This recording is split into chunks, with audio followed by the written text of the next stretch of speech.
Bienvenidos a su iglesia, el Remanente de Cristo, aquí en la ciudad de Clarksville, Tennessee. Estamos muy contentos de estar nuevamente con ustedes. Hoy tenemos una noche espléndida de oración, pero también de estudio profundo de la palabra de Dios, donde damos clases completamente gratis de seminarios. Así, si usted puede venir, venga, va, si vive en las áreas vecinas, estamos en el downtown de esta ciudad, o nos puede ver a través de las redes sociales. Y también tenemos carpetas de estudios, contamos con una librería cibernética con casi 800 videos para la gloria de Dios, de la sana doctrina, donde usted puede estudiar diligentemente la palabra de Dios. Vamos a darle gracias a Dios. Padre, bendito eres en el nombre de Jesús. Yo te alabo y te bendigo. Te doy gracias por esta oportunidad, por poder enseñar tu palabra de gloria. Unge mis labios para que no sean palabras mías, sino este mensaje, estos temas teológicos, estas materias teológicas lleguen a los corazones de muchos en el poderoso nombre de Cristo Jesús. Y la iglesia gloriosa de Cristo dice: amén, amén. Si usted no está viendo, tenemos una carpeta en nuestra librería cibernética, como dije anteriormente, con hermenáutica, ¿va? Y si usted está viendo este programa, usted puede ver los otros capítulos para que usted siga el hilo de esta educación, ¿verdad? De la hermenáutica, ¿verdad? Porque la hermenáutica es un método gramático e histórico de cómo interpretar las escrituras. En otras palabras, es el arte de interpretar las Sagradas Escrituras. Interpretar las Sagradas Escrituras, tienes que tener al Espíritu Santo y tienes que ser un artesano de Dios para saberlas interpretar, porque es un arte la interpretación, porque tenemos muchos modismos, muchas formas literarias, muchas figuras literarias, muchas figuras retóricas. Acuérdense que ya vimos semis, ¿verdad? O mucha gente lo llama semiles, ¿verdad? ¿Qué quiere decir, verdad? Los semiles, que es de una forma de la realidad, ¿verdad? De la mente, de la exageración, ¿verdad? Por ejemplo, cuando dice, como calles de oro en Apocalipsis, dice, como mar de cristal, ¿se acuerdan? Entonces es los semis, una forma de realidad mediante la exageración.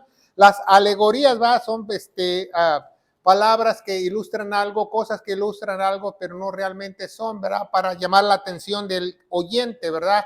En la Biblia usa en varios parábolas, Jesús las usa, Pablo usa no muchas alegorías, pero son buenos saberlas, ¿verdad? Las alegorías, las figuras retóricas, ¿verdad? Las figuras retóricas es también formas de las palabras, de las sentencias que hacen ver a las personas cómo, cuando se utiliza la palabra como esto, como el otro, como el cual, es semejanza a eso. Si he escuchado eso en la Biblia, entonces esas son figuras retóricas, se le llama, y hay varios tipos, ya los estudiamos en el hermenáutica, creo que 6 o 5, no estoy muy seguro.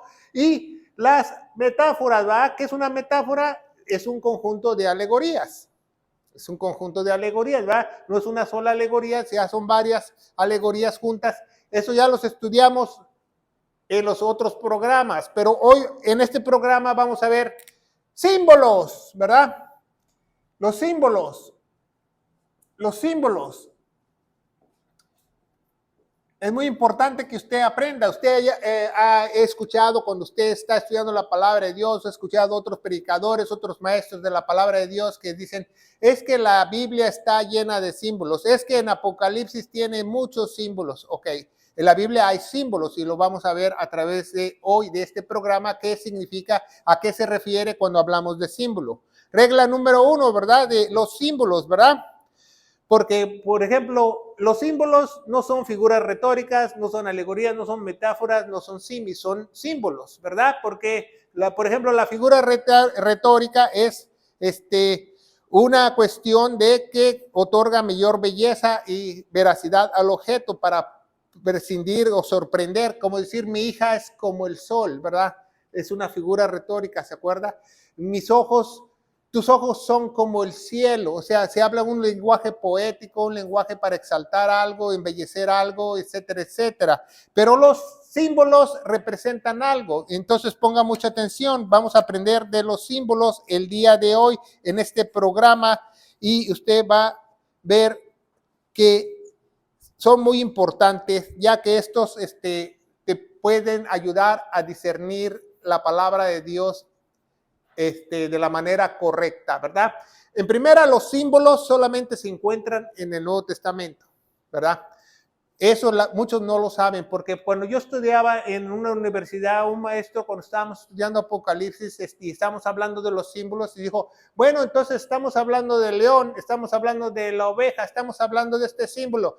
Entonces hay que ver toda la Biblia, a qué se refiere cuando habla de león o oveja en el Antiguo Testamento. Y no, él está en un error, él no me enseñó bien. ¿Por qué? Porque los símbolos solamente son en el Nuevo Testamento.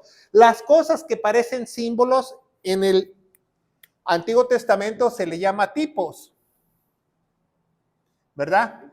Tipos, ajá, de ahí viene una tipología, ¿verdad? Algo que representa. ¿Qué es un tipo? Muy fácil, un tipo es como si fuese un símbolo, pero no es un símbolo, pero es una sombra de lo que va a pasar en el futuro. Es un objeto, algo, una representación de algo que representa lo que va a pasar en el futuro. Por eso muchos no entienden la división del Antiguo y Nuevo Testamento, ¿verdad? La división del Antiguo y Nuevo Testamento no la entienden porque piensan que aquí hay símbolos, aquí también. No, aquí hay tipos, y todos los tipos son porque es una sombra de lo que ha de venir, es una sombra de lo que ha de venir, ¿verdad? Como dice en Gálatas, ¿verdad? La ley es un ayo. Y Gálatas, ¿verdad? 10:4 dice que Cristo es el fin de la ley, y luego ya viene que Él terminó la ley y viene un nuevo sacerdocio, una nueva ley de fe escrita en nuestros corazones, etcétera, etcétera. Pero mucha gente no sabe eso, que los símbolos solamente se encuentran en el Nuevo Testamento, ¿verdad? Porque mucha gente trata de comparar los símbolos con los tipos y comete un error teológico y puede tener una mala interpretación. Lo vamos a ver a través de este programa, ¿verdad? Entonces, eso lo vamos a ver el día de hoy, y la primera cita que vamos a ver hoy es en Mateo 10:16. Mateo 10:16, vamos a leer ese versículo, ¿verdad? Es Jesús hablando con sus apóstoles en una misión que Él manda a los 12, ¿verdad? Ya lo tienen en su Biblia, y si usted me está viendo a través de las redes sociales, sígame para que usted no se pierda, mas tenga vida eterna, ¿verdad? Y esté con nosotros en este programa y aprende diligentemente la palabra de Dios, ¿verdad? Y entonces dice el 10:16, ¿verdad? Dice, he aquí, yo os envío como ovejas en medio de lobos, ¿verdad? Está hablando dos símbolos ahí, ¿verdad? Fíjese bien, habla de ovejas y lobos, ¿verdad? Entonces es muy importante aprender eso, ¿verdad? Es un símil, como la oveja. Entonces dice, yo os envío como ovejas en medio de lobos. Sed prudentes, sed pues prudentes como serpientes. Otro símbolo, serpientes. Ok, pastor, pero entonces en el Antiguo Testamento dice que la serpiente es Satanás. ¿Ah? En el Apocalipsis dice que la serpiente antigua es Satanás, ¿de acuerdo? Pero no está hablando de Satanás, Jesús. Satanás está usando un símbolo para llevar el mensaje correcto a sus apóstoles. ¿Se fija? No está hablando ahí a sus discípulos, aquí yo los envío como ovejas en medio de lobos. Entonces, sed prudentes como serpientes. Aquí hay algo en la literatura muy importante en los símbolos que dice ¿cómo?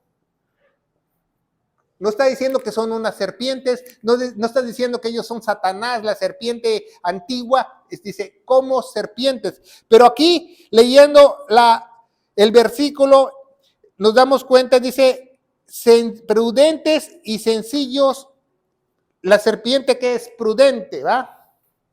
Vamos a que prudente. Prudente es el símbolo, y dice, y sencillos como palomas, ¿va? Otro símbolo, ¿va? Palomas. Vemos en un solo versículo palomas, ¿va? Dice sencillos, ¿va? Vamos a ponerlo con rojo para no equivocarnos, sencillos.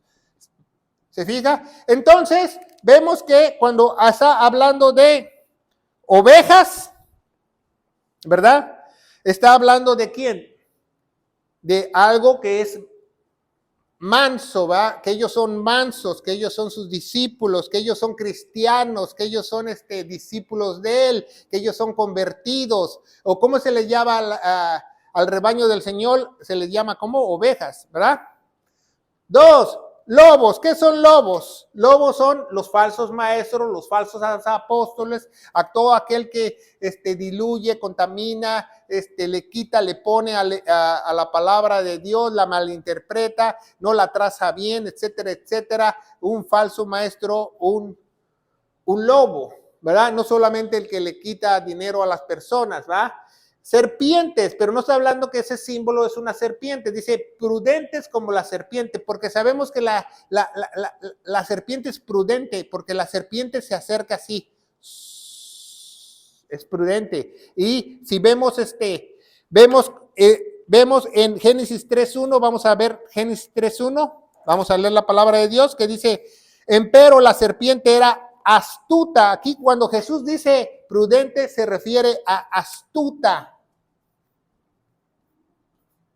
¿Se fija? Entonces el símbolo que está usando Jesús es que dice, yo los voy a mandar en medio de falsos maestros, ustedes sean astutos. Es lo que le está diciendo, ¿va? Si ustedes sean astutos, pero también, no solo sean astutos, pero también sean sencillos.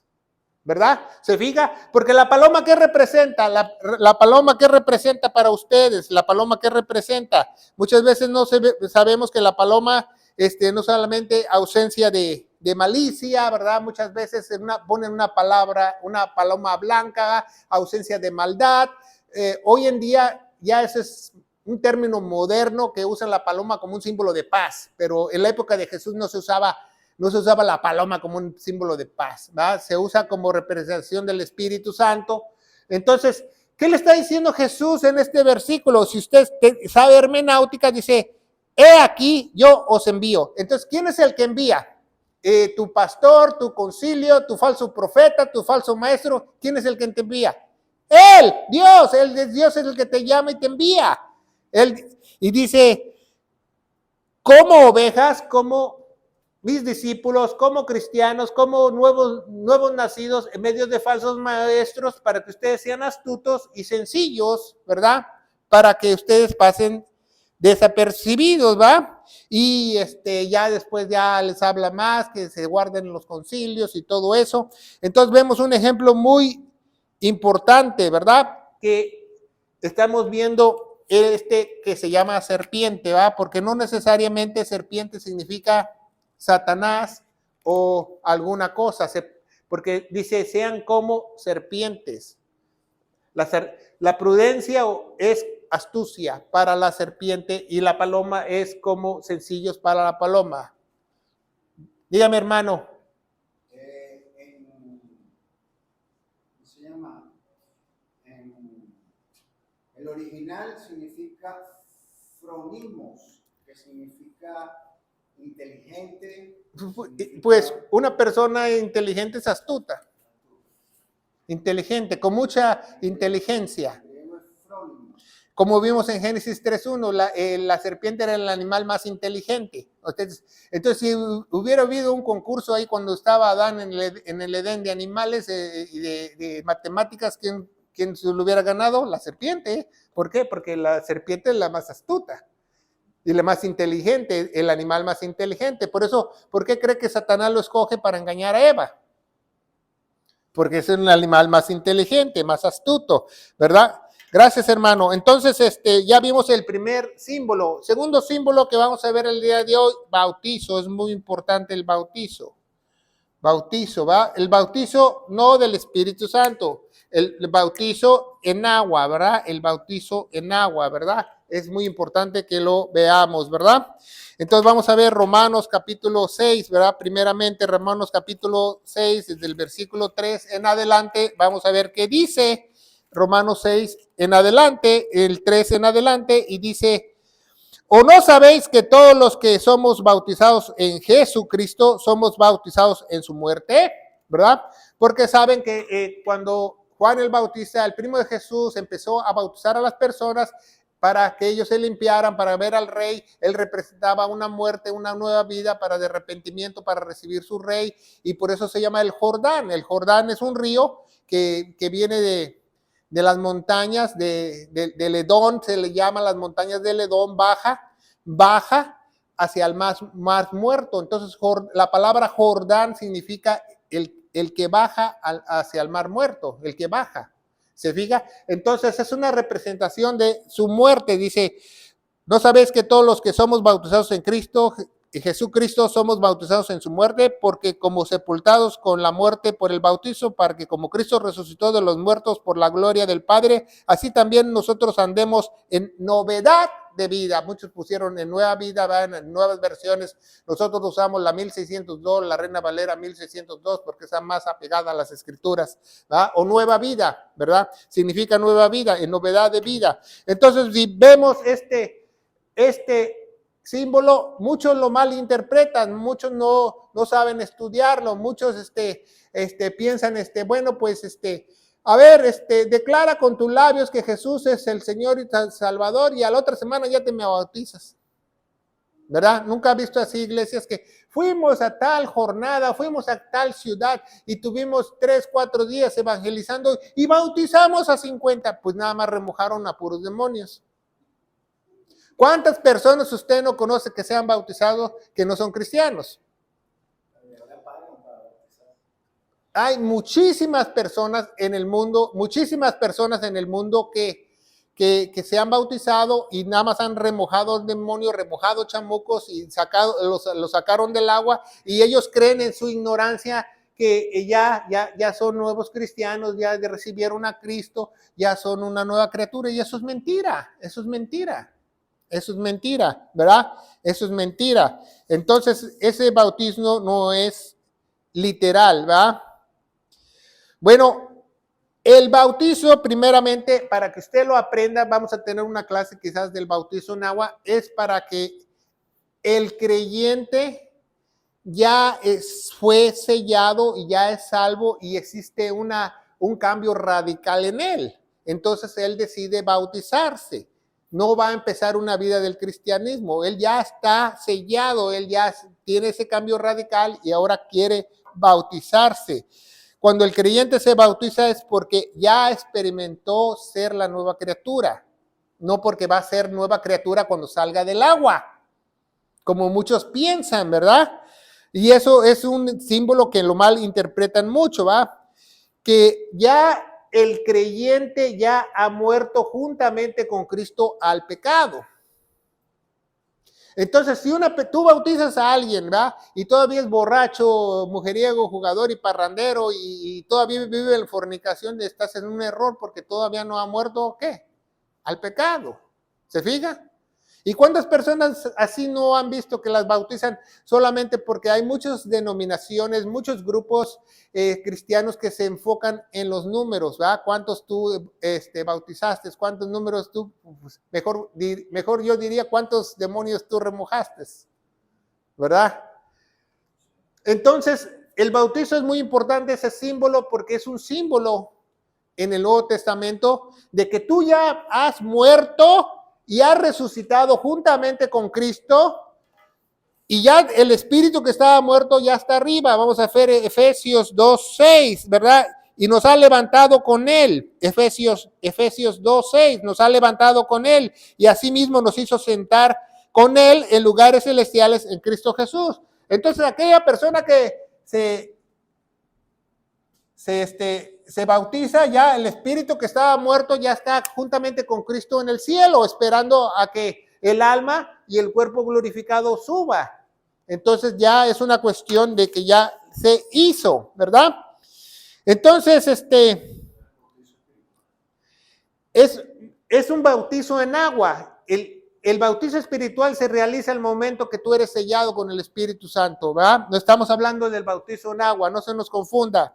Entonces, el bautizo literal no es, ¿verdad? Entonces, pensar que tú ya eres salvo, pensar que porque ya te bautizaste, te vas a ir al cielo, es una falsa alegoría de los creyentes que piensan, ¿verdad? Dicen, yo me voy a ir al cielo porque me bauticé. O los católicos mojan un bebé y dicen, ya es parte de la familia de Dios, ya ha sido bautizado. Ya es un cristiano porque ya lo bauticé. Y así muchos evangélicos cristianos piensan que porque ya se metieron al agua y salieron del agua, ya son cristianos. Y no es así. Eres cristiano cuando tú sufras un cambio radical dentro de ti. Cuando tengas un cambio de 180 grados y ya viva algo en ti que se llama arrepentimiento.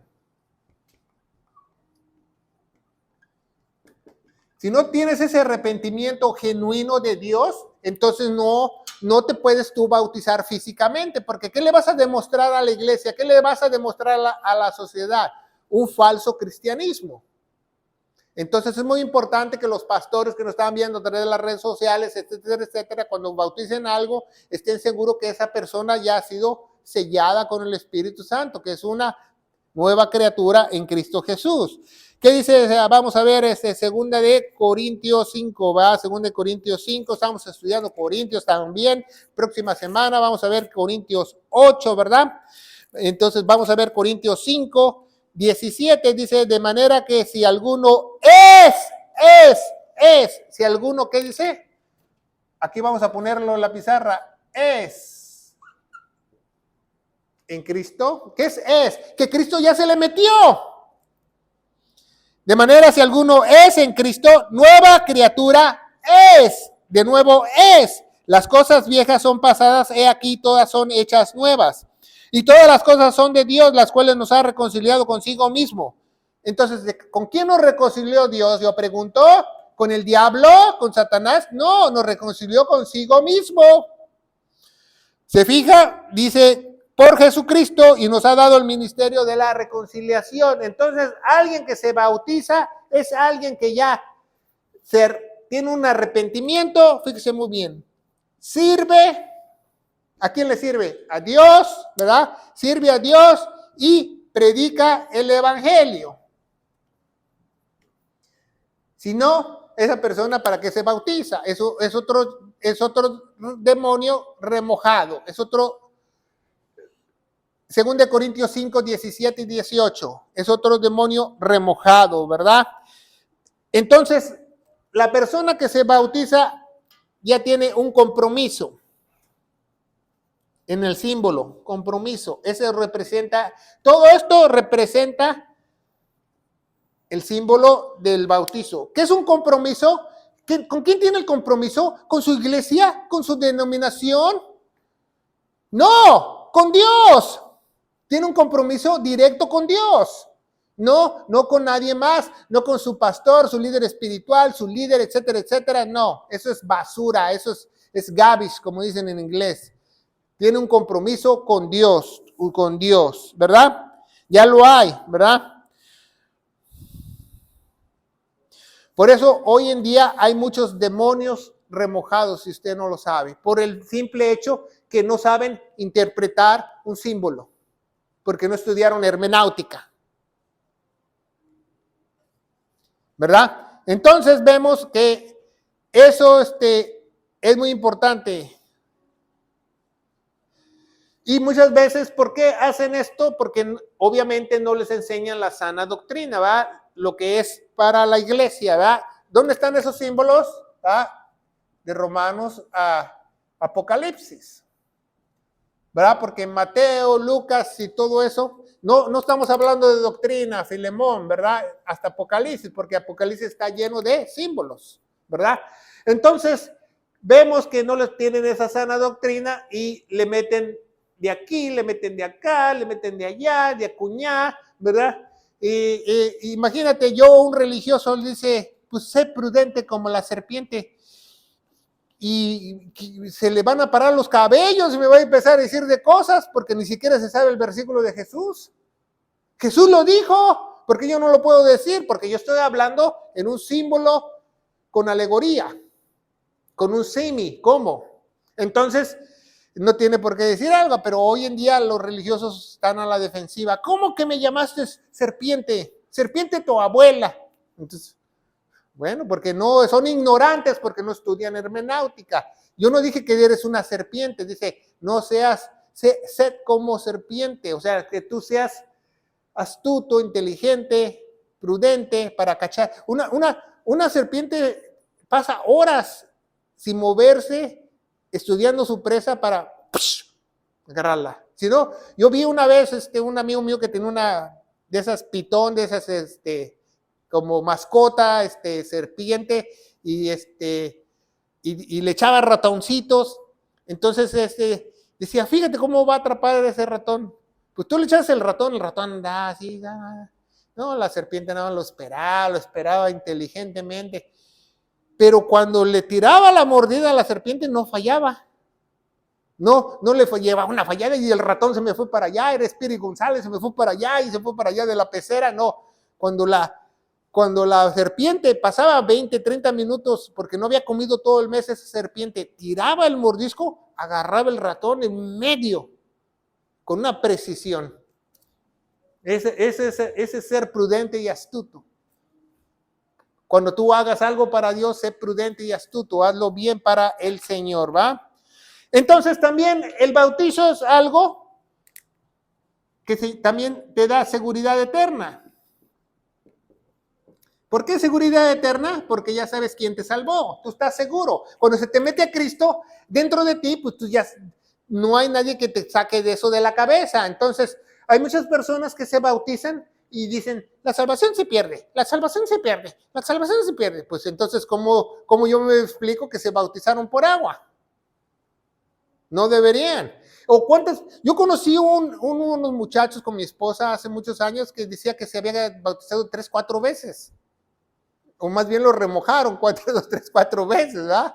Porque uno no sabe, ¿verdad? Pero no se trata de aquel que se quiere bautizar, dice, pastor, yo me quiero bautizar. No, el pastor dice, va a haber bautizos tal fecha y vamos a ir al balneario y a ver cuántos podemos bautizar en el nombre de Jesús. Eso es puro, en el remojar demonios en el nombre de Baal. El que se quiere bautizar, pastor, yo me quiero bautizar, y entonces ya es diferente. Un nuevo creyente dice, yo me quiero bautizar porque la Biblia me lo indica, porque ya le nace a él, dentro de él, de su corazón, no porque su mamá le dijo, ya tienes 13 años, ya tienes 14 años, te tienes que bautizar. No, ya le nace a él. Yo quiero hacerlo porque lo hizo Jesús. Entonces es muy importante esa anotación, ¿verdad? Vamos a ver otro símbolo, león, ¿verdad? A veces este símbolo, fíjese muy bien, puede ser Jesús como puede ser Satanás, ¿verdad? Muchas veces lo escuchamos así como en Satanás o Jesús, ¿verdad? Porque dice que es el león de Judá, ¿verdad? En Apocalipsis, pero vamos a ver 1 Pedro 1:22, 1 Pedro 1:22, ¿qué nos dice la Biblia? Y dice, habiendo 1 Pedro 1:22, creo que sí, déjeme ver. Creo que tengo la cita incorrecta, es el león anda redimidos por tradición, según el Pedro 1:22.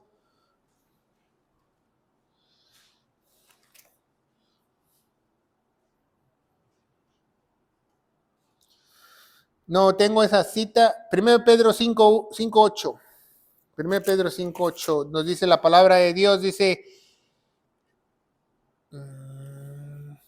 sed templados y velad, ¿verdad? Porque vuestro adversario, el diablo, anda como, ¿verdad? Usa un símil como león, o sea, y ustedes dicen, bueno, pues aquí los símbolos, dice en Apocalipsis que el león es Jesús, ¿verdad? Pero no está diciendo Pedro que el Satanás es el león, está diciendo, sed templados y velad, porque vuestro adversario, el diablo, anda como león, rugiendo en derredor, ¿verdad? En derredor. Es muy importante que aprendamos eso, ¿verdad? ¿Qué nos está diciendo este símbolo? Que el león, ¿qué es? Feroz, ¿se fija? ¿Qué pasa con un león especialmente cuando tiene hambre? Acércate a la jaula a ver si no te tira un arañón que te quiere arrancar la cabeza y las orejas, por muy viejo que esté, ¿verdad? O no importa que sea jovencito, sea un león viejo. El león es peligroso, peligroso, peligroso, ¿verdad? Peligroso, más cuando está hambriento, más cuando está hambriento. Entonces vemos esta cita en 1 Pedro 5:8, ¿va? Que el león es muy importante que usted sepa que está hablando de feroz, feroz.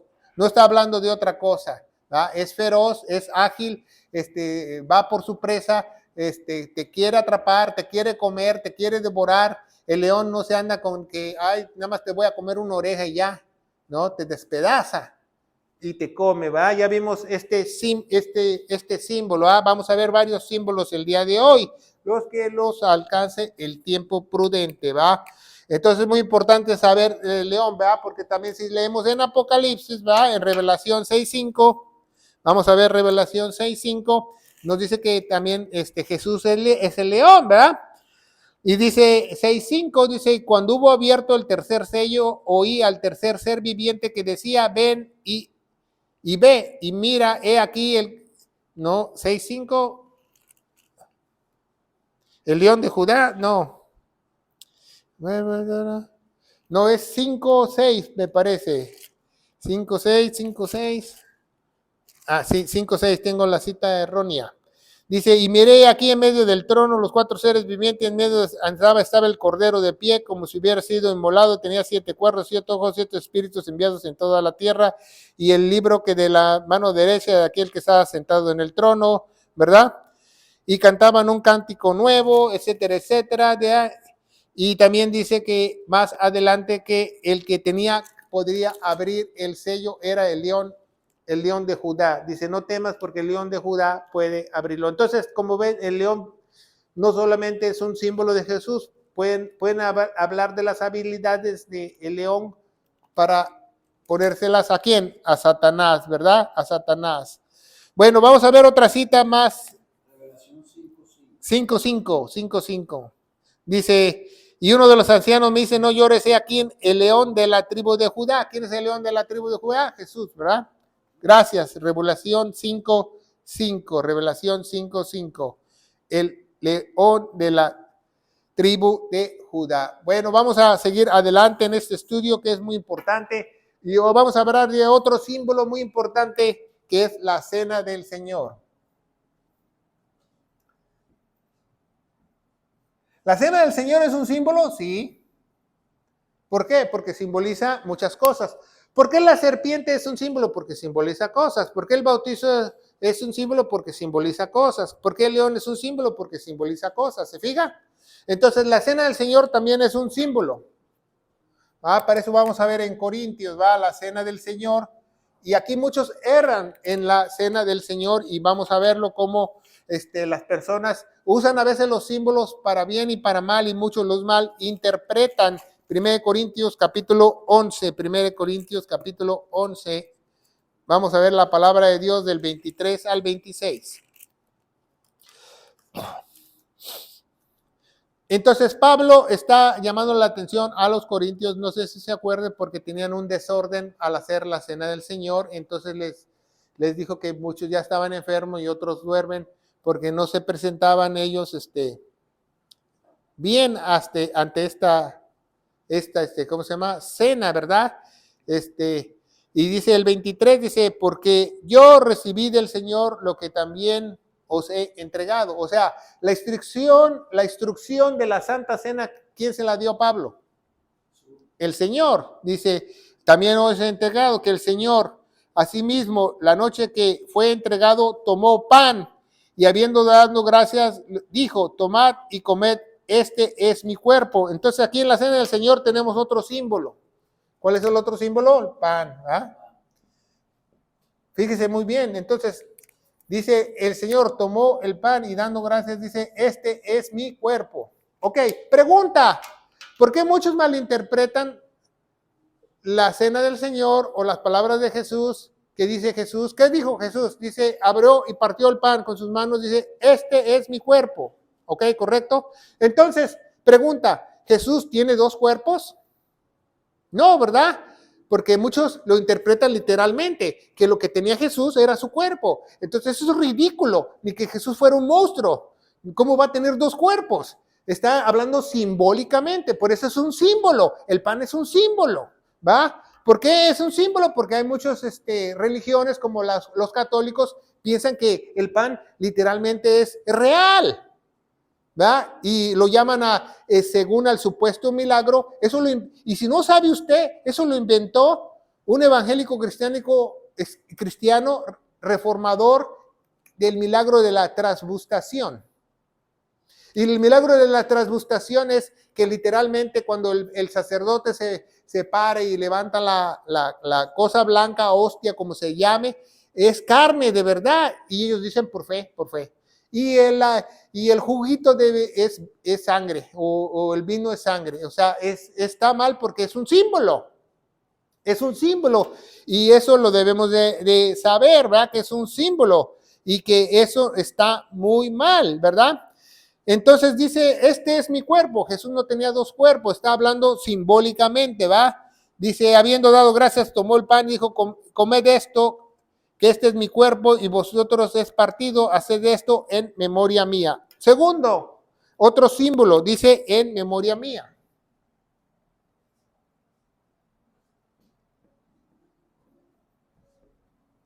Entonces pregunta, ¿para qué es la cena del Señor? Es un memorial, es para memoria de Jesús, es para acordarnos lo que Él hizo y destituir el nuevo pacto, es para recordarlo, no es para que tú te presentes que estás limpio de tus pecados y puedes tomar la cena o no puedes tomarla. Al contrario, Pablo instruye que todos la tomen. Aquí en la Biblia no dice que los que estén limpios la tomen, los que estén en pecado no la tomen, los que están en fornicación tampoco, no, aquí dice que todos, ¿por qué? Porque es una celebración, dice asimismo también, tomó también la copa después de haber cenado diciendo, esa es la copa del Nuevo Testamento en mi sangre, no dice pacto, esa es la copa en el Nuevo Testamento en mi sangre, haced esto todas las veces que bebieras en memoria mía. Porque todas las veces que comieres este pan y bebieras esta copa, la muerte del Señor anunciarás hasta que venga. ¿Se fija? Entonces hay muchas iglesias que leen las Sagradas Escrituras. ¿Cómo las leen? Literalmente. Entonces leen literalmente que dice que si tú te presentas indigno, te puedes morir y te puedes desaparecer Dios, etcétera, etcétera, y eso es mentira, que mejor no la tomes, eso es mentira, porque la cena del Señor no es para ti, la cena del Señor es un memorial para Dios, ¿verdad? Y también dice, cuando dice indignamente, apréndetelo, quiere decir que no tengas desorden. ¿Por qué? Porque el capítulo anterior habla de el desorden que hacían los corintios. Unos se adelantaban, otros se agarraban más pan, más vinos, unos hasta se emborrachaban, hacían fiesta y desorden en la iglesia. Lo que Dios condena es que tú hagas desorden dentro de la iglesia. Si tú juegas a la víbora de la mar, si tú danzas, también es desorden, ¿verdad? Porque la Biblia no instruye en ningún lado en el Nuevo Testamento que tú dances, ¿verdad? Y si tú danzas, estás en un error. En ningún lado de toda la Biblia, yo ya leí toda la Biblia, en ningún lado dice que la danza es para adorar a Dios. La primera vez donde tú ves la danza es en Éxodo, cuando ellos cruzan el Mar Rojo, la hermana de Moisés y de Aarón, Miriam, hace la canción de los carros del faraón y empiezan a danzar. Esa es la primera vez donde aparece la danza en la Biblia, después en Reyes, en otros lados, pero nunca se hizo dentro del santuario, nunca se hizo para adorar a Dios. Entonces, si tú haces algo en desorden, pues ahí te las ves tú con Dios, ¿verdad? Entonces vemos que cena del Señor, símbolo te trae otros símbolos, ¿verdad? Como el pan, y cada vez que lo hagas en memoria mía, y dice cada vez que lo hagas. ¿Cuál es el mandamiento? Cada vez que lo hagas. Entonces, pastor, debemos hacer la cena del Señor cada domingo. Pastor, debemos hacer la cena del Señor cada mes. Señor, pastor, debemos hacer la cena cada año. no, dice la Biblia, cada vez que la hagas. Si la iglesia la hace una vez al año, bien. Si la hace 2 veces al año, bien. Si la hace 3 veces, si la hace una vez cada 4 años, está bien. Porque así instituye el Señor. Se recomienda en muchas iglesias que lo hagas por lo menos 2 veces al año por si llegan nuevos miembros para celebrar el memorial y enseñarles el memorial de la Cena del Señor. Eso es lo correcto, ¿verdad? Entonces, como ven, si no sabes los símbolos, interpretas mal. Los evangélicos cristianos interpretan mal indigno. Indigno, ¿verdad? No tome la cena indigno, te vas a morir, te vas a enfermar. No, eso lo interpretan mal porque no saben hermenáutica, no saben leer las escrituras, no saben discernir. Y los católicos dicen que el pan es carne, que Jesús cuando alza su carne, imagínense, había 2 cuerpos entonces, ¿no? Entonces vamos a ver que Juan, ¿verdad? Capítulo 6, vamos a ver el versículo caníbal, ¿verdad? Se le llama teológicamente en Juan 6, 53 en adelante. Y Jesús le dijo entonces, de cierto, cierto os digo, no comeréis la carne del Hijo del Hombre y beberéis la sangre y no tendréis vida en vosotros. Así el que comiese mi carne y beba mi sangre tiene vida eterna y yo le resucitaré el día postrero. 6:55, porque mi carne es verdaderamente comida y mi sangre es verdaderamente bebida. Por eso dice, está hablando de simbolismo, ¿va? ¿Cómo vamos a tomar la sangre de Cristo ni que fuéramos vampiros? Dice, el 56 es el versículo caníbal. Muchos católicos traen hasta una calcomanía que dice Juan 6:56. Cuando usted ve a un católico que trae una calcomanía que dice Juan 56, trae el versículo caníbal. El que come de mi carne y bebe de mi sangre, en mí permanece y yo en él. Entonces, el cura todos los días te tiene que dar la hostia para meterte a Cristo. O sea, él no ha leído la Biblia que eres sellado con el Espíritu Santo para siempre. Y ya cuando tú vas al baño se te sale Cristo y al otro día te tienen que volver a meter a Cristo. Por eso alguien que está en su lecho de muerte dicen, ay, que le den los santos óleos, y viene el padre y le da, y tienen un kit especial los sacerdotes y sacan una hostia ahí y le meten a Cristo antes que se muera para que se lo lleve y para que se vaya al cielo. Eso es ridículo. ¿Por qué? Porque no saben hermenáutica. Tantos años en el seminario católico no les enseñaron hermenáutica, que es un símbolo, que el pan representa el cuerpo que va a ser molido en la cruz, que va a ser, dice Isaías, ¿verdad? En Isaías, nos dice Isaías 53, va a ser dañado por nuestras, por esa llaga vamos a ser salvos. No dice llagas con ese, cuando usted esté orando por sanidad, diga, y por las llagas. No, llaga sin ese. ¿Cuál llaga? Entre la vida y la muerte, esa es la única llaga que están hablando ahí. No están hablando de tu resfriado, de tu cáncer, de ninguna enfermedad. Están hablando de vencer a la muerte y tener vida eterna. Entonces es muy importante que tú aprendas eso, ¿verdad? Entonces vemos que el 6:66, ¿verdad? Dice el versículo satánico, se le llama así, 6:66, Juan 6:66. 6:66. Desde entonces muchos de sus discípulos se volvieron atrás y no andaban más con él, ¿va? Porque dijeron, no, este está grueso, dice que nos tenemos que comerlo a él y beberlo a él, vámonos, no queremos eso. Porque Jesús les habló simbólicamente para ver si realmente ellos estaban, lo amaban. Y dice que muchos discípulos se fueron, ¿qué? De él, ¿verdad? De él. Entonces, la cena del Señor es un recordatorio.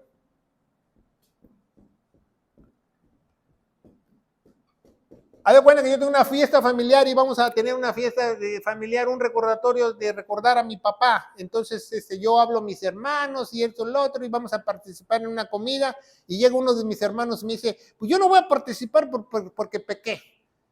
Pues eso es lo mismo que están haciendo con la cena del Señor. ¿Ah? Porque no saben, ¿verdad? Entonces vemos eso de transubstantación, ¿verdad? Que dicen que ese milagro que realmente cuando el cura alza la hostia se convierte realmente en carne, ¿verdad? Es un error de interpretar los símbolos literalmente. Pero ellos, eso sí te dicen por fe, por fe. Pero realmente, eso se hace carne, eso se hace vino, eso se hace sangre, no va. Entonces no, porque la fe es verídica.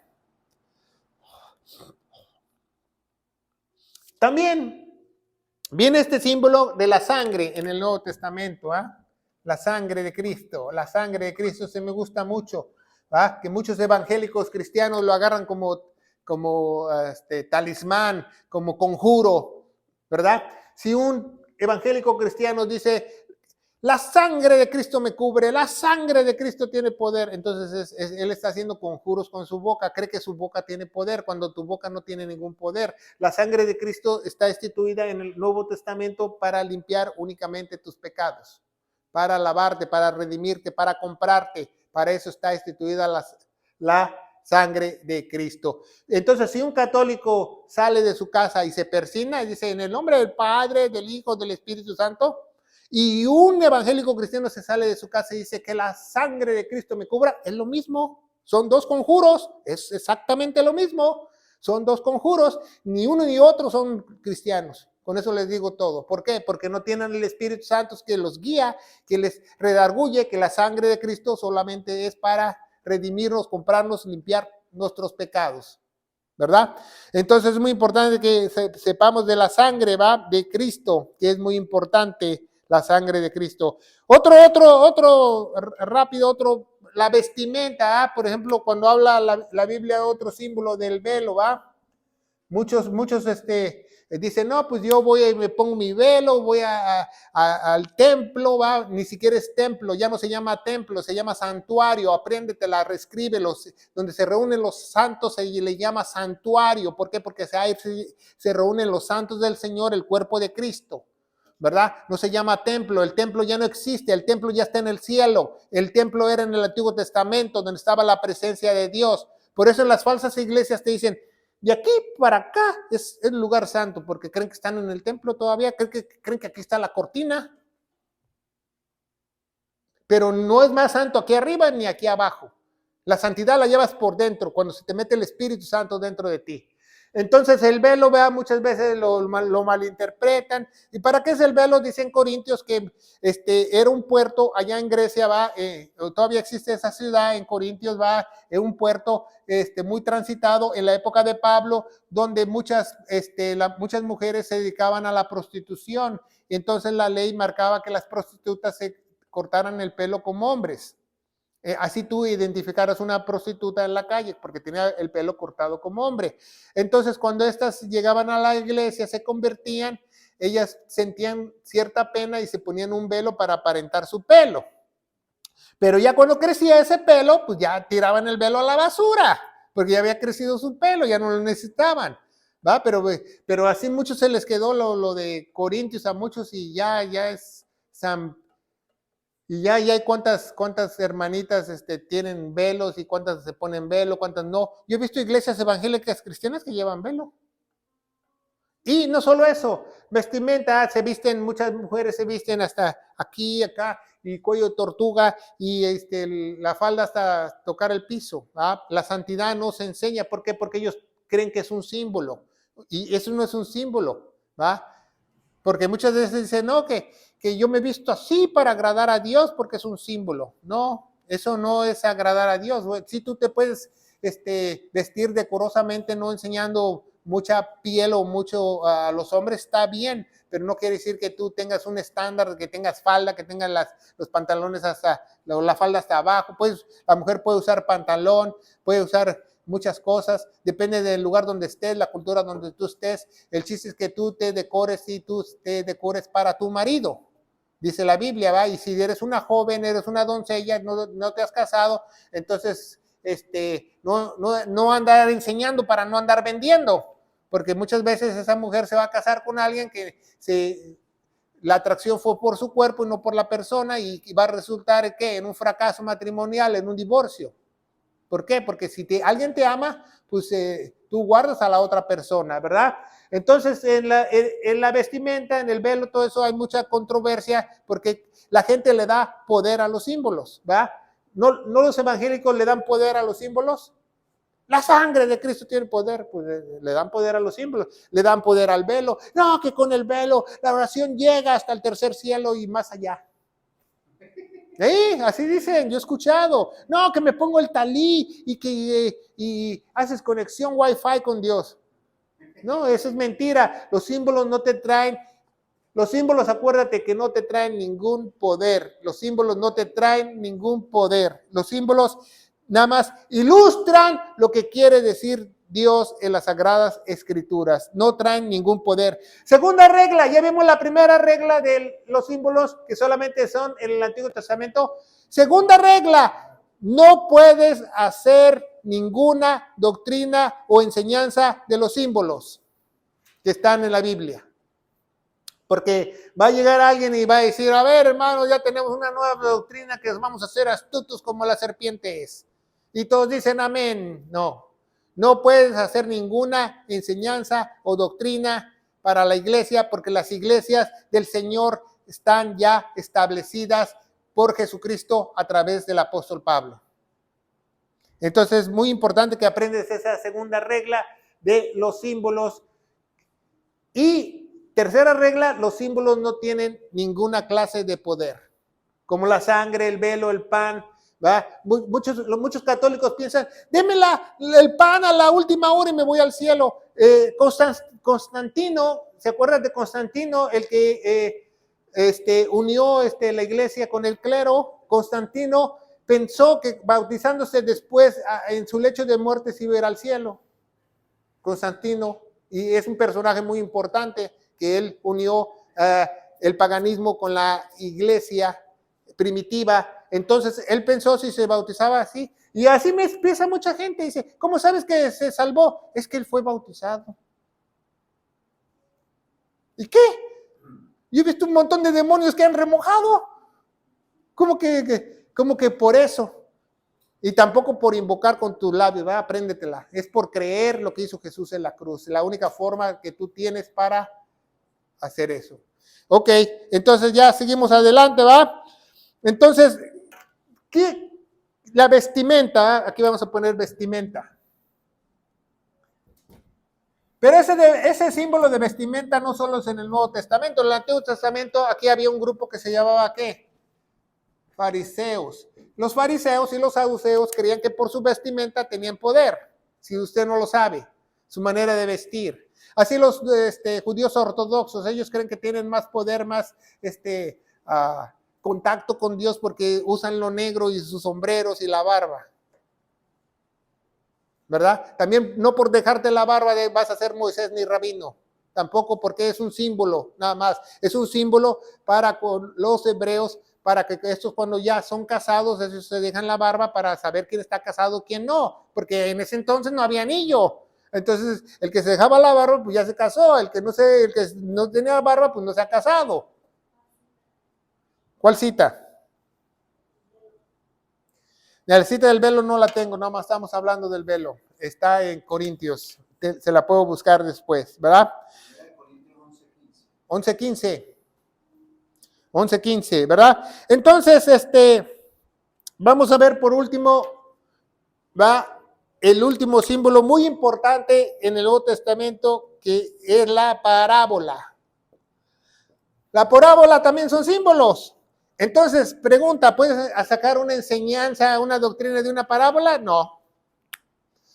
Tú puedes, ¿para qué son entonces las parábolas? Las parábolas es para poner temas que Dios quiere que nosotros comprendamos como creyentes, ¿verdad? Por ejemplo, en la parábola del sembrador, ¿verdad? Dice que llegó el sembrador y tiró la semilla, que es la palabra de Dios, y cayó al lado de la carretera y vinieron las aves del cielo y se la comieron, ¿va? Vino el maligno y se la comió, ¿va? Así hay muchos en la iglesia que oyen la palabra de Dios, vienen por primera vez, segunda vez, y luego vienen las aflicciones y los problemas, y el enemigo rápido se lleva lo que ellos tienen. Después dice que 4 veces, ¿va? 4 tipos de oyentes en la parábola del sembrador, que después la tira en en piedras, en espinos, ¿va? Que parece que va a crecer, y tercero ya la tira, cuarto, en tierra buena, ¿va? Entonces vemos a través de la parábola del sembrador, del simbolismo, ¿verdad? Ahorita doy la cita de la parábola del sembrador en Lucas. Nos da a saber que cuando nosotros predicamos a alguien, yo predico, o usted le predica el evangelio a otros, usted le habla de Jesús a otros, hay 4 tipos de oyentes. ¿Ya? 4 tipos de oyentes, hasta ahí nos dice la parábola. No es una regla, ¿verdad? Quizás haya más, ¿verdad? Entonces las parábolas son narraciones históricas, alegóricas, o cosas terrenales conocidas para ilustrar verdades espirituales. Esa es una parábola, ¿verdad? Repito, ¿verdad? Si usted lo quiere apuntar, una parábola es una narración histórica con lenguaje alegórico que se usa en cosas terrenales o conocidas para ilustrar verdades espirituales eternas. ¿Mande? Bueno, una vez más, para que los que están apuntando, dicen, parábola es una narración histórica con lenguaje alegórico que se usa. Pues empieza a escribir. Dice, parábola es una narración histórica con lenguaje alegórico. Parábola es una narración histórica con lenguaje alegórico que usa cosas terrenales conocidas. ¿Ya? Para ilustrar verdades espirituales eternas. Bueno, si usted quiere saberlo más rápido o más sencillo, es una historia terrenal, escriba eso, es una historia terrenal, escríbalo, con un significado celestial. Esa es una parábola. Otra vez, una historia terrenal con un significado terrenal, más fácil para los que no pudieron escribirlo. Entonces vemos que hay 3 principios para una parábola para interpretarla correctamente. Primeramente, para una parábola tienes que buscar las verdades, ¿verdad? Buscar las verdades absolutas de la parábola. Número 1, siempre en la parábola tienes que buscar las verdades que ilustra. Número 2, como los símbolos no es para doctrinas. Entonces, una parábola, ¿para qué es, pastor? Si no es para doctrina o para enseñanza, es para ilustrar. Se fija como Jesús lo hacía. Y tercero, tomar en cuenta los detalles. Tomar en cuenta los detalles. Ya lo puse en la pizarra para que usted lo copie, ¿verdad? Primero, buscar las verdades bíblicas, las verdades absolutas bíblicas, ¿verdad? Segundo, no es para doctrinas. Y tercero, tomar en cuenta los detalles. Para eso son las parábolas. Es muy importante que lo aprendamos, ¿verdad? Vamos a ver Lucas 18, va una parábola para poner ejemplos. Lucas 18, ya tenemos un poco de tiempo, a ver si nos da tiempo. Lucas 18, en Lucas tiene muchas parábolas, ¿va? Lucas 18 del 1 al 8, les decía también una parábola que es menester orar siempre y no desalentarse. La misma parábola nos indica para qué es esta parábola. ¿Para qué es esta parábola? Para orar siempre y no desalentarse, ¿verdad? ¿Qué dice Primera de Tesalonicenses 5:18? ¿Qué dice Primera de Tesalonicenses 5:18? Orad sin cesar. Primera de Tesalonicenses 5:18. Entonces les decía también una parábola que es menester orar siempre y no desalentarse. Para eso es la parábola. Hasta Jesús se los dice así en su cara. Para eso es la parábola, que tú sigas orando. ¿Por qué quieres seguir orando? Para que tengas confianza en Él. Que tengas absoluta confianza en Él. ¿Qué dice Santiago 1:6? Que el que no ora con fe es como una ola del mar que va de un lado a otro. Santiago o Jacobo 1:6. ¿Va? Santiago 1:5 dice que nosotros podemos pedirle sabiduría y Él nos dará sin reproche. Dice 2, diciendo, había cierto juez en la ciudad, el cual ni temía a Dios ni respetaba al hombre. Había también en aquella ciudad una viuda y ella venía a él diciendo, véngame de mi adversario. Mas él no quiso por algún tiempo, empero después de esto dijo dentro de sí, aunque no temo a Dios, no tengo respeto al hombre, todavía porque esta viuda me molesta, le vengaré, porque no venga, pero no venga siempre y el fin no muela.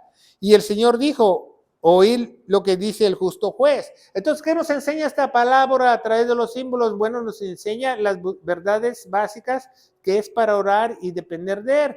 ¿Qué también qué detalles nos da esa parábola? Bueno, nos da el detalle que si el juez, imagínese, si el juez es justo, imagínese el Hijo de Dios debe ser más justo.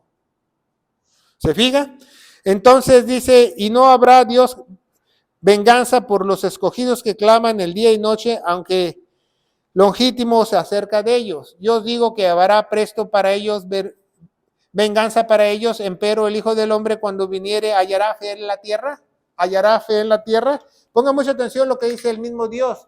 Dios dice, ¿hallará fe en la tierra?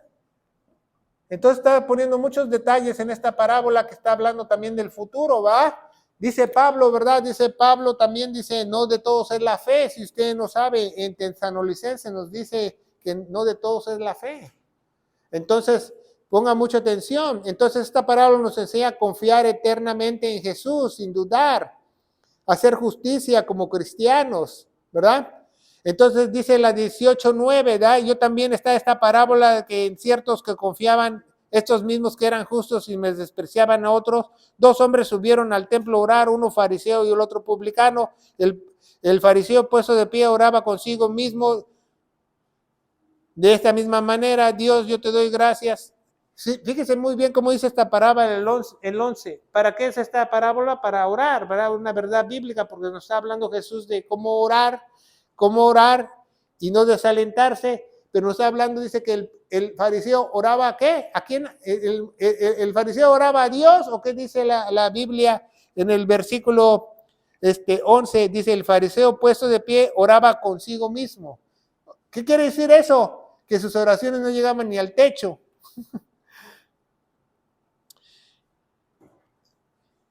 Entonces, vemos que en esa parábola dice que si la estudiamos más profundo, ya vamos a tener estudios de cada parábola para que nosotros veamos qué tan ricas son las parábolas, qué tantos símbolos y qué tantas ilustraciones podemos sacar, porque no son enseñanzas, porque no podemos sacar doctrinas de ellas, pero nos pueden ilustrar muchas cosas del reino de Dios. ¿Cuál es el reino de Dios?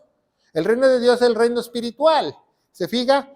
Entonces vemos que Dios ahí aborrece que al fariseo aborrece que él se para su cuello, dice que no es como ladrón, injusto, adúlteros como los otros, que publicano, etcétera, etcétera. Dios aborrece el orgullo. Por eso es muy importante que tú no tengas orgullo, que no te exaltes, que tú te digas, yo soy pastor de pastor, yo soy el pastor, aquí mis chicharrones truenan, yo soy el apóstol, yo soy el profeta. Cállate, Juan Camaney. Entonces, ponga mucha atención, enaltecerse es malo, hasta decir, yo soy una hija de Dios, yo soy un varón de Dios, eso es enaltecerse para Dios. Dice Dios, mansos y humildes, mansos y humildes. ¿Qué dice Santiago? Dios da gracia, ¿a quién? ¿A quién? ¿A quién? No al que se ensalta, se esponja como pavo real, no, a los humildes, ¿verdad? A los humildes. El que es cristiano no tiene que andar diciendo cristiano, se le nota, no lo pueden ni esconder, porque lo sacan a balcón, ¿verdad? Y es lo que le dije a mi esposa el otro día, le digo, estaba soñando y soñé que encontraba unos verdaderos cristianos. Dice, fue un verdadero sueño, ¿va? Porque la realidad hoy en día, los tiempos feroces que vivimos, es muy difícil encontrar un verdadero hijo de Dios, un verdadero convertido. Bueno, a Dios aborrece en esa parábola del fariseo y el publicano, ¿va? El orgullo, la autosuficiencia, el rechazo. Ponga mucha atención, Dios aborrece y rechaza la religiosidad. Y muchos no lo entienden. Entonces, es muy importante saber que estas parábolas nos pueden aprenderlas a interpretarlas, a deducirlas. Por eso quiero hacer programas de cada parábola para nosotros estudiarlas en el pizarrón y aprenderlas correctamente, porque desde el año 300 para acá se han enseñado estas parábolas a discernirse o interpretarlas alegóricamente, pero es un error, porque tienen muchos símbolos, no son alegóricas todas, ¿va? Como San Agustín, él fue un hombre de Dios, sucesor de los apóstoles, pero tuvo muchos errores teológicos y escribió muchos acerca de la interpretación alegórica. Incluso el Colegio San Agustín, desde el año 300, empezó a enseñar a todos los curas que la interpretación era alegórica. Entonces, si tú lees algo y tú lo lees con alegoría, ¿qué crees? Que alguien más lo va a leer con alegoría, que otro más lo va a leer con alegoría, cuando ya ves, ya tienes 10 interpretaciones. Así, eso empezó en el Colegio San Agustín. Tú híncate y pídele al Espíritu Santo que te interprete. Así empezó. ¿No te dijeron que estudiaras? ¿Y no lo he escuchado eso en los evangélicos cristianos? Claro que sí, y lo siguen repitiendo. Y eso es una instrucción de los católicos, que tú solo pídele al Espíritu Santo, ¿te quieres ahorrar la estudiada? No, el mandamiento dice estudia con diligencia la palabra de Dios, ¿verdad? Y fíjense bien, San Agustín en una de sus obras de la parábola del sembrador, la parábola del hombre, del buen samaritano que cruza la calle, que lo golpean, dice que el buen samaritano es Jesús y que el que le dan dinero en el mesón es Pablo. Imagínense qué clase de interpretaciones son esas. Y que las dos monedas representan los dos reinos. Todo así tú no puedes interpretar, ni mucho menos enseñar literalmente como yo te he dicho. ¿Por qué? Porque hay un peligro de una mala interpretación. Por eso hay que estudiar las parábolas, hay que estudiarlas con lupa, si ustedes no lo saben, para que darle una buena interpretación. Por ejemplo, hay un símbolo en la Biblia que se llama levadura. Es otro símbolo, levadura, ¿verdad? Ahí está muy feo mi U, ahí me dispensan mi U, ¿verdad? Que, por ejemplo, la levadura la interpretan para la contaminación, para el pecado, para muchas cosas, pero hay muchos hoy en día que la levadura creen que también es, porque hay una parábola, fíjense muy bien, porque hay una parábola, enseñan esto, hay una parábola que dice que una mujer extendió 2 medidas de levadura y ellos dicen, se extendió el reino de Dios. Eso es mentira, la parábola no dice eso, que se extendió el reino. Entonces dice, la levadura es para pecado, pero también para extender el reino, que esto, que el otro. No, porque no saben discernir la Biblia, ¿verdad? Porque la levadura no, siempre que se habla de levadura, desde cuando era tipo aquí en el Antiguo Testamento, es señal de pecado y de maldad. No cambia la levadura, no cambia la levadura. Entonces, vemos que la de buen samaritano, ahí sí se le voló la barda San Agustín, ¿verdad? Entonces,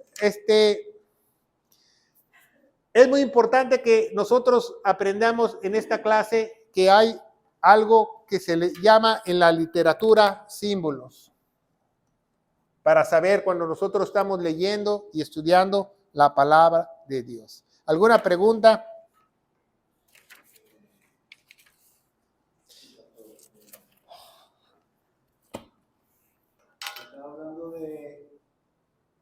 Efesios 2:6. Ese Efesios 2:6. Nos ha levantado con él el Espíritu Santo. El espíritu que tú tenías muerto ya está allá arriba, porque dice, hemos muerto. El bautizo representa que tú ya has muerto juntamente con él y has resucitado con él también. Pero ese es el bautismo espiritual, ¿no? El que Dios entró en mí, me selló. No, el bautismo espiritual es cuando usted es sellado con el Espíritu Santo, ¿va?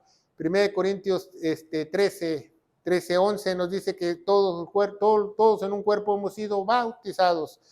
Y segunda de Efesios 2:6 dice que morimos juntamente con Cristo y hemos resucitado juntamente con Él.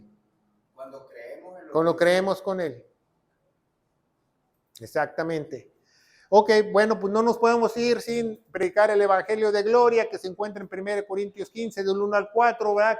Que dice que nuestro Señor Jesucristo murió por todos nuestros pecados, fue sepultado, pero resucitó al tercer día según las Escrituras. Y las Escrituras nos dicen que tenemos que tener fe en esa preciosa sangre porque Él se puso en nuestro lugar en Romanos 3:25. Y yo te aseguro, querido hermano en Cristo Jesús, que si tú crees de todo corazón en este momento, Dios te va a hacer una nueva criatura, vas a tener el bautizo del Espíritu Santo, vas a ser una nueva creación, vas a estar ungido, vienes con el paquete completo en el poderoso nombre de Cristo Jesús y la iglesia gloriosa de Cristo dice. Amén. Que Dios los bendiga.